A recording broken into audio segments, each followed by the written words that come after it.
Preface to Mallishwarante Makkal. We are civilized. We claim to be the strongest people or links in the civilized society. We are capable of making opinions, making definitions, and holding on to hollow ideas. We are smart enough to impose such hollow ideas on others, especially those who feel weaker than ourselves. We are greedy enough to get what we want and we don't give it to others. We are civilized.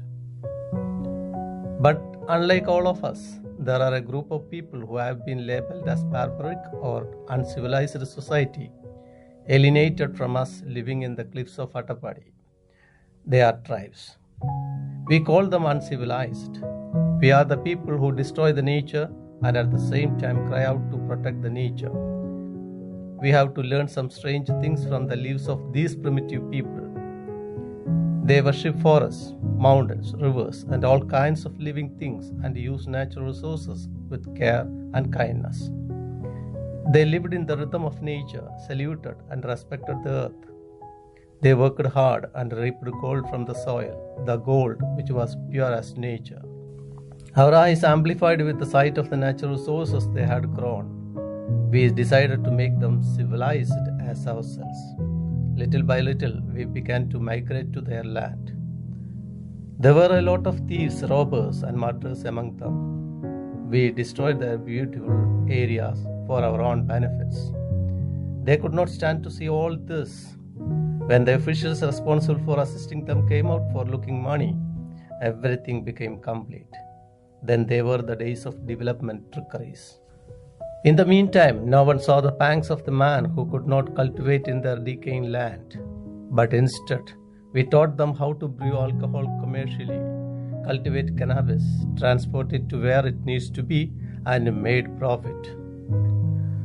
Who brought them to this stage under the influence of liquor, who made their livelihood depend upon agriculture, who has become rich through the government funds they receive, who drained their soil, their honor, and their blood, who are the people responsible for unwed mothers, who makes their men addicted to alcohol, who cheated those who lived quietly in the mainstream, who is trying to get rid of them by exploiting again and again. Now, these are the burning questions in their mind. We have 100% literacy. Most of all, we claim to be vigilant, compassionate, tolerant, and equal. But are these things in our families? I don't know. In our families and in society, there are many women who are oppressed and without freedom to look at or respect the other man. The family and the community are alienating women who got out to live with the man they like. We cannot be able to give justice to the women. But there is no such thing among the people who have been labeled as uncultured on the mountain top. They live freely without gender differences. But in their unadulterated lives, we went there with a white face full of poison in mind. Later, more than 200 unmarried women became mothers with 2 or more children without getting married. Even when we left, they lived without any complaint. Their society never abandoned them. They protected them. Isn't it a model for the world that their society is still being protected without any hesitation? I don't know. You have to decide.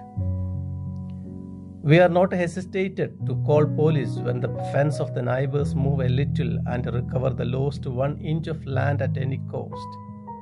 But they, along with their fertile acres of land, have no boundaries. There is no competition, no boundary issues, and they cultivate crops with a mutual support. The crops they reaped are shared. There we went and taught them to put poison in the soil. We showed them how to take away the land and how to make false documents of land. Thus we proved our superiority on them. We got stronger and influential. We kept on winning. The successive governments have heard their voice. Crores of rupees pumped for them. Plans were drawn up for that. We, the civilized and educated, made plans only on papers for them. We showed them heaven, but no one knew that we were the ones who built the real heaven by using the pumped money. so we became very rich and strong. Everywhere our money talked. We bought land and built huge mansions. Expensive vehicles have purchased, but these changes never annoyed them. They satisfied with the projects on papers. Schemes that were mere lines never hurt them. They flew like birds in the sky without worries, and time passed. We became successful everywhere. We struggled hard to transform them as ourselves. Our marriages are collapsing day by day. Cases are accumulating in family courts. We are demanding for new courts. A woman who recognizes her husband as alcoholic bears all sufferings for her children, but some are demand for divorce. Isn't it good to observe a marriage between them, as we have no ways of knowing the person who marries us? This is how they get married. The prospective bridegroom must stay in the house of the bride for a full season.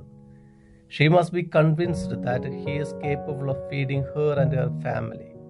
If she and her family are convinced, the marriage takes place. There is no dowry between them. The woman is considered as wealth. So man gives money and owns woman.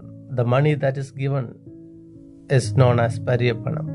Such a system is now being adopted by many advanced nations as post-modern method. We have realized the Madhav Gadkal report and the subsequent Kasturi Rangan report are hollow. We have wondered what the Western Ghats are. We boast that there is nobody better than us. We organized a protest against the Western Ghats. We have got confusion whether we want the Western Ghat or not. But they did not know anything about the reports. But they knew that the next generation needs mountain, rivers and streams. Someone has told me that if they were assigned to look after the forest, there would be no access to the sun. They knew what to cultivate by looking at the timely changes in nature. They didn't even need a weather station warning.